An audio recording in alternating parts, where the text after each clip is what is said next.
وہ سمجھاتا ہوں آگے بھی. ان کا خرچہ کیسے پورا ہوا؟ انہوں نے کہا کہ میں جو ہے بس اتنا لوں گا. گھر خرچ شروع ہوا. ایک مرتبہ ان کی بیوی نے کہا کہ امیر المومنین بچوں نے درخواست کی ہے کئی دنوں سے کر رہے ہیں گھر میں کچھ میٹھا بناؤ. اور میٹھا بنانے کے لیے ظاہری بات ہے کہ تھوڑا خرچہ زیادہ ہوگا. تو صدیق اکبر نے امیر المومنین جواب دے رہے ہیں بھائی جو یہ پیسہ ملتا ہے یہ ہے, اسی کے اندر جو کرنا ہے کرو, میٹھا بنانے کے لیے ایکسٹرا پیسہ نہیں. حالانکہ خزانہ بھرا ہوا ہے, خزانہ بھرا ہوا ہے. تو فتوحات کا دور شروع ہو چکا تھا, زندگی سادہ رکھی انہوں نے. اچھا, ایک مرتبہ ان کی بیوی جو ہے بہت سمجھدار تھی. بعض خواتین سمجھدار ہوتی ہے کہ خیر شہری سے 5 پیسہ بچا لیا, 10 پیسہ بچا لیا, کچھ پیسے بچا لیے ان کی اہلیہ نے, اور اس کا میٹھا بنا دیا. بچے درخواست کر رہے تھے صدیق اکبر کے. حضرت عائشہ بھی بہت الجھتی تھی حضرت ابوبکر سے کہ ابا یہ کیا, چونکہ حضرت عائشہ بیٹی بھی ہے اور یہ حضرت عائشہ ام المومنین بھی ہے. تو ابوبکر حضرت عائشہ کے سامنے خاموش ہو جاتے تھے یہ حضرت کے ساتھ, اور کہتے تھے کہ تو میری بیٹی ہے وہ اپنی جگہ, لیکن تو ام المومنین ہے اس لیے تیرا مقام ہے. حضور نے تجھ پر اعتماد کیا ہے, میں کون بولنے والا ہوں.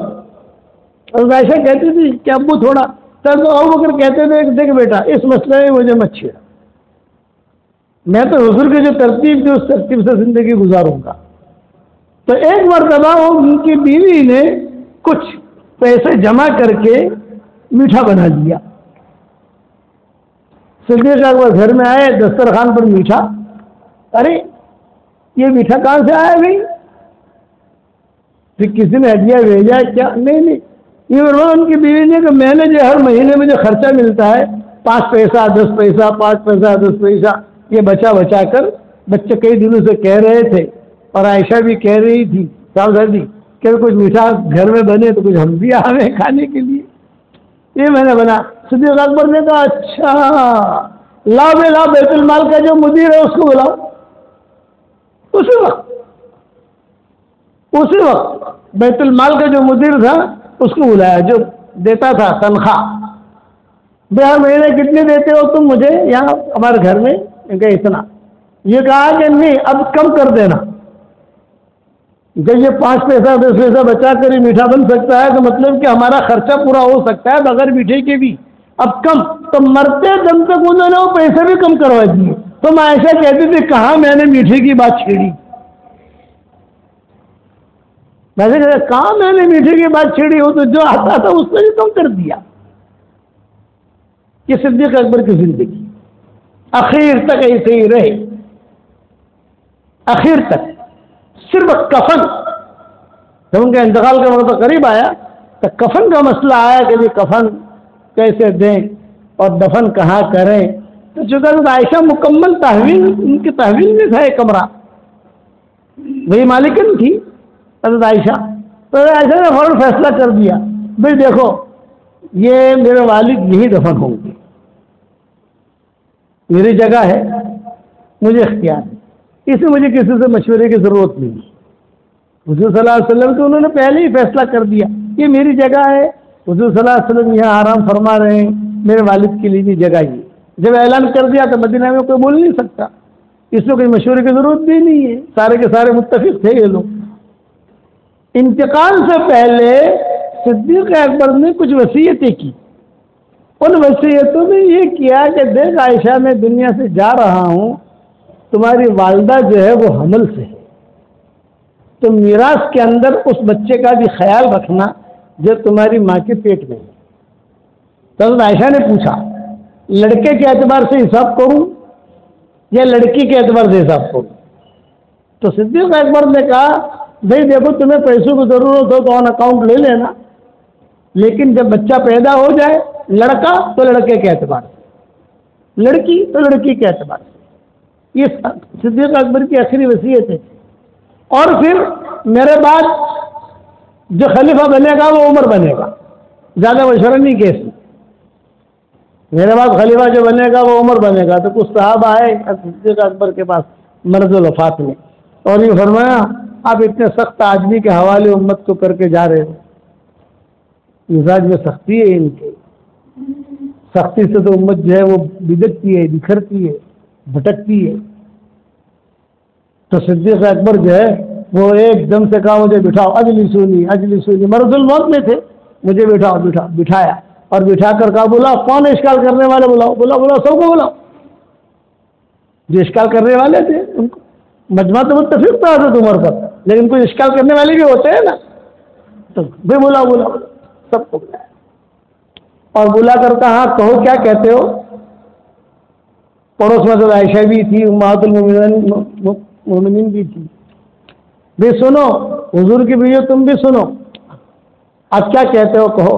یہ بتایا کہ امیر المومنین آپ دنیا سے جا رہے ہو. تو ایسے حضرت عمر بھی تھے وہیں بیٹھے ہوئے کہ آپ دنیا سے جا رہے ہو, آپ اتنے سخت آدمی کو جو ہے امت کی ذمہ داری دے کے جا رہے ہو. ان کے مزاج میں سختی ہے. اللہ سے ڈریے. ایک نے تو کھڑے ہو کر یہ بھی کہا اللہ سے ڈریے, یہ جملہ بھی کہا. تو مائیں تو بیٹھی تھی وہاں سن رہی تھی, اور یہاں صدیق اکبر کے سامنے کہا. صدیق اکبر نے کہا مجھے بٹھایا اور بٹھا کر کہا دیکھو سنو, تم مجھے اللہ سے ڈرنے کے بارے میں کہہ رہے ہو, اللہ کو میں تم سب سے زیادہ جانتا ہوں اور عمر کو بھی تم سب سے زیادہ جانتا ہوں. حشر کے میدان میں اللہ کو میں جواب دوں گا کہ میں نے امیر بنایا ہے اس کو, اس لیے یہ امیر میرے بعد ہے اور متفق علیہ چیز ہے, سب کا اتفاق ہو گیا ہے اس پر. صدیق اکبر کے انتقال کے بعد یہ امیر المومنین بنے حضرت عمر. اب حضرت عمر امیر المومنین بنے تو ان کا خرچہ کیا؟ یہ تو سوال ہے نا. بھائی صدیق اکبر امیر المومنین بنے تو ان کا تو پگار طے ہو گیا. یہ سیرت یاد رکھنی چاہیے مسلمانوں کو. ان کا خرچہ کیا؟ یہ بھی تو امیر المومنین ہے. بھائی حضرت عثمان وہ تو ذاتی طور پر مالدار تھے, حضرت علی کے زمانے میں مسئلے اور کھڑے ہو گئے جو بھی ہوئے, لیکن حضرت عمر کے خرچے کا کیا؟ پوری زندگی انہوں نے ایک لال پیسہ ایک درہم بھی بیت المال میں سے نہیں کیا. حضرت عمر نے سیدھی سادی زندگی گزاری. عمرے پر جا رہے تھے حضرت عمر, روایتوں میں آتا ہے صحابہ بھی ساتھ تھے. جب امیر المومنین بنے تو ان کے دل میں آیا کہ جا کر میں عمرہ کراؤں, دعا مانگوں. جا رہے تھے, راستے میں جو ہے نہانے کی حاجت ہو گئی حضرت عمر کو. سفروں میں ہوتا ہے غسل کی حاجت ہو گئی. ٹھنڈی کا زمانہ اور ٹھنڈی وہاں بہت ہوتی ہے وادیوں کے اندر, جنگلوں میں. حضرت عمر نے ساتھیوں سے کہا بھائی مجھے تو حاجت ہو گئی ہے, اس لیے میں تو غسل کروں گا. اور جو ہے میری لنگی احرام کی حالت میں تھے, ایک اوپر ایک نیچے, تیسری چادر نہیں تھی ان کے پاس. تو حضرت عمر نے جو ہے غسل کیا, جو لنگی ناپاک ہوئی تھی اس کو دھویا اور وہ دھو کر سکھانے کے لیے رکھ دی, اور جو اوپر والی چادر تھی وہ پاک تھی, اس کے جو اظہار بنا, اس کو لنگی بنا دی اور بیٹھ گئے اپنے خیمے میں. یہ حدیث میں قصے آتے ہیں. صحابہ انتظار کر رہے ہیں. امیر المومنین جو ہے وہ نماز پڑھاتے تھے, یہ امیر المومنین یہ نماز پڑھائیں گے,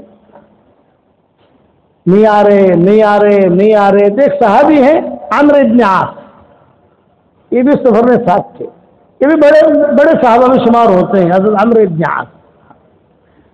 ابن عاص آئے حضرت عمر کے پاس اور کہا کہ حضرت مجمع انتظار کر رہا ہے.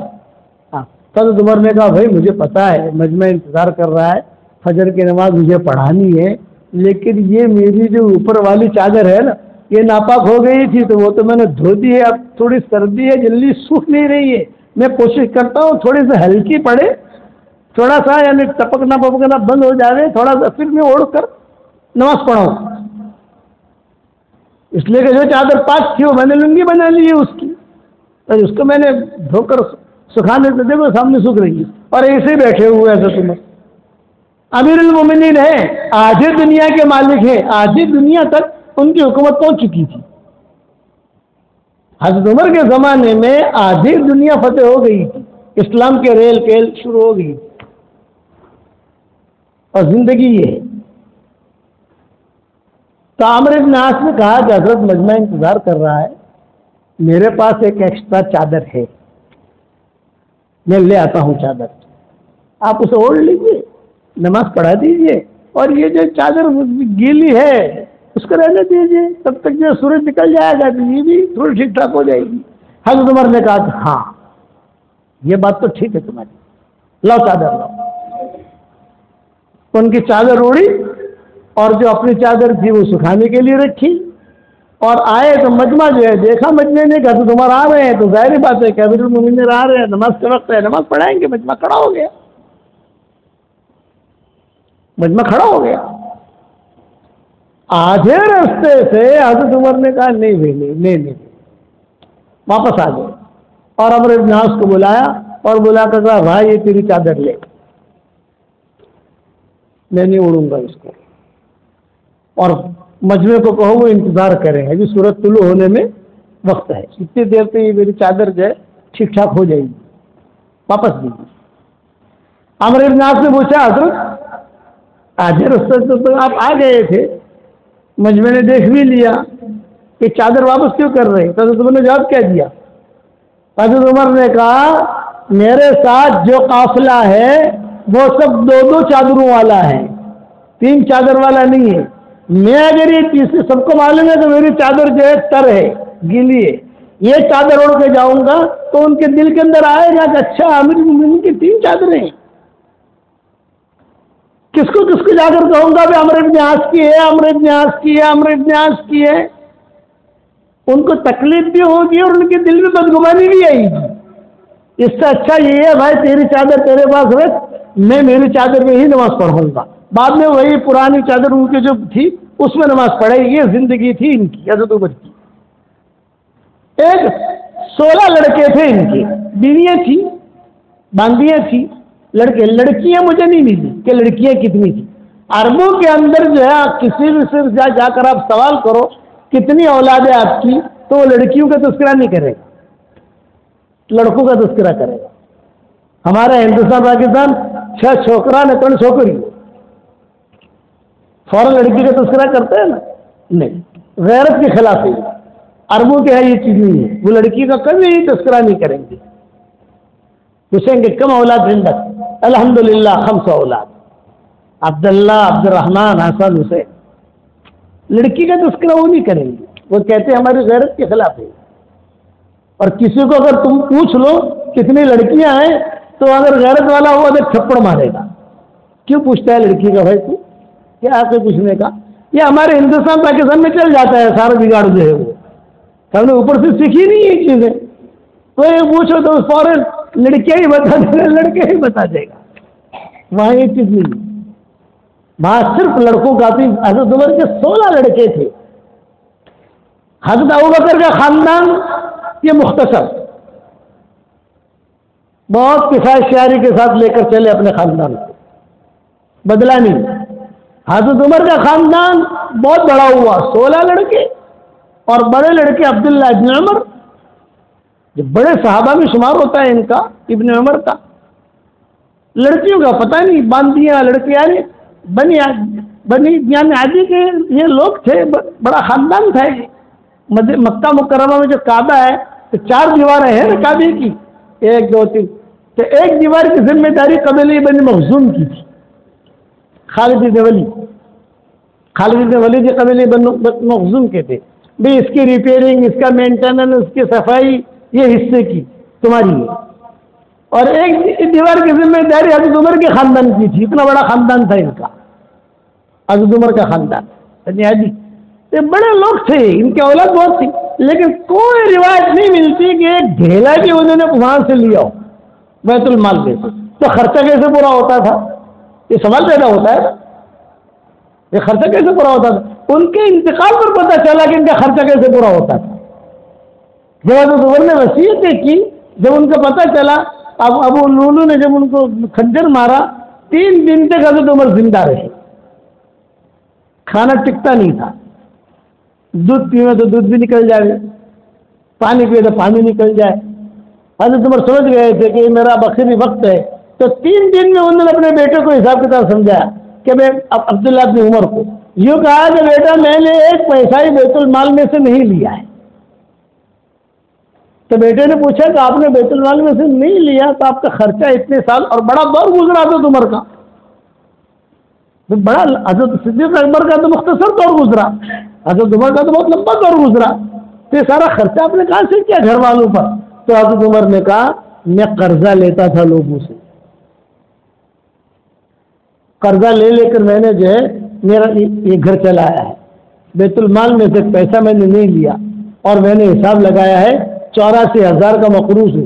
اور آخر میں کیا وصیت کی؟ سب سے پہلے یہ قرضہ میرے 16 لڑکے ہیں وہ ادا کریں، وہ ادا نہیں کر سکے تو بنی عدی کو کہو کہ تمہارے خاندان کا ایک آدمی مر گیا ہے، اس کا قضا ادا کرو، قبیلہ وہ بھی ادا نہ کر سکے تو مدینہ کے مسلمانوں کو کہو امیر المومنین کا انتقال ہو گیا ہے، وہ مقروض ہیں، ان کا قرضہ ادا کرو۔ یہ 3 ترتیبیں حضرت عمر نے بتائی تھی اپنے انتقال پر عبداللہ بن عمر کو۔ تو عبداللہ بن عمر کو کہا لکھ، چونکہ ذہن مستحضر تھا حضرت عمر کا، بیماری میں مرض و وفات میں عام طور سے ذہن مستحضر نہیں رہتا، لیکن ان کا ذہن مستحضر تھا۔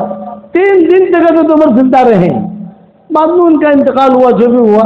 تو عبداللہ بن عمر سے کہا میں 84,000 کا مقروض ہوں، ایک پیسہ میں نے بیت المال میں سے لیا نہیں ہے، نہ میرے لیے، نہ میری بیویوں کے لیے، نہ بچوں کے لیے، نہ پوتوں کے لیے، نہ پوتیوں کے لیے، کسی کے لیے بھی لیا نہیں ہے۔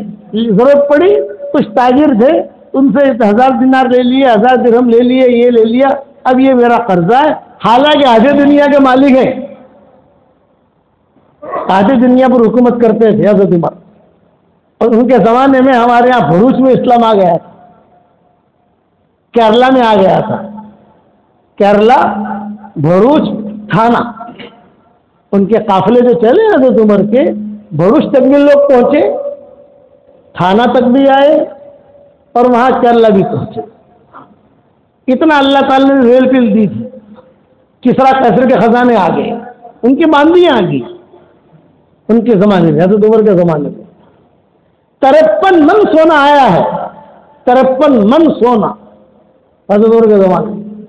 اس کا تخت آیا، تخت تو اس پر چھوٹے چھوٹے گنبد لگے ہوئے تھے، تو وہ گنبد سونے کے تھے، تو تولا گیا تو 53 من سونا تھا۔ اس کا قالین آیا کسرا کا، 2.5 ایکڑ لمبا تھا، 2.5 ایکڑ آیا، زبردست مسجد نبوی کے باہر بچھا دیا اس کو، دور دور تک قالین ہی قالین۔ ایران کے قالین بہت اچھے ہوتے ہیں، دور دور تک۔ حضرت عمر بیٹھے نہیں اس پر، سب شورا والوں کو بلایا، بلا کر کہا بتاؤ اس کا کیا کرنا ہے۔ تو بڑے بڑے لوگ تھے، حضرت عثمان تھے، حضرت عبداللہ بن مسعود تھے، حضرت یہ سارے کے سارے موجود تھے، انتقال تو ہوا نہیں رہے، لوگ ابو ذر غفاری تھے۔ سب نے کہا ہماری رائے یہ ہے یہ قالین محفوظ کر لیا جائے تاکہ قیامت تک کے آنے والے حاجی یہ دیکھیں کہ مسلمانوں کو اللہ نے کتنی عزت دی اور کتنا مال دیا، یادگار کے لیے، یادگار۔ حضرت عمر نے کھڑے کھڑے کہا یہ گناہ کی یادگار ہے، اس قالین پر زناکاریاں ہوئی ہیں، اس قالین پر شرابیں پی گئی ہیں، اس قالین پر مسلمان اور اسلام کے خلاف پروگرام تیار ہوئے ہیں، یہ گناہ کی یادگار ہے، اور عمر گناہ کی یادگار کو رکھ نہیں سکتا، ٹکڑے کرو اور ٹکڑے کر کے سب نے تقسیم کرو۔ اتنا مالا اور خود کی زندگی ہے۔ 53 من سونا آیا، اس کا تاج آیا کسرا کا، وہ تاج بھی سونے کا تھا۔ تو ایک دیہاتی صاحبی تھے، انہوں نے کہا ارے یہ اس کی وجہ سے یہ غرور کر رہا تھا، یہ کہہ کر فٹ بال کی طرح ایک لات ماری، فٹ بال کی طرح مارتا ہے، ایک لات ماری سب کے سامنے۔ تو کسی دوسرے نے کہا ارے کسرا کا تاج ہے، تو فرمایا ہاں میں جانتا ہوں کسرا کا تاج ہے، اسی نے تو دھوکے میں رکھا تھا، یہ کہہ کر دوسری لات ماری۔ خود کی زندگی سیدھی سادہ رکھی، سارا قرضہ جو ہے سارے مسلمانوں نے مل کر معاف کر دیا۔